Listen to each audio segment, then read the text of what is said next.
Okay mga kapugs, nandito po kami ngayon sa Kalinaon, Binangonan. Kasulukuyan po kami umahon ito po. Grabe yung ahon dito mga kapugs. Nakita nyo, papakita ko sa inyo kung gaano kalalim yung inahon namin. Ha? Pardahan pare.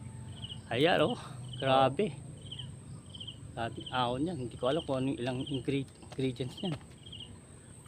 Ayan o, ito yung mga kasama ko. Ayan. Mga kasama ko yan ang mahon. Kaya kami huminto kasi hinihintay namin yung kaluluwa namin sa baba, naiwan sa sobrang tarik. Kaya mga kapugso, grabe yung tarik niyan. Dito po yan sa Kalinawan, Itan, Binangonan Rizal. So medyo nagpahinga muna kami dito sa taas dahil grabe yung inaon namin, no? Tapos ito, pababa naman, may awin namin to. So mga kapugs, hanggang dito na lang.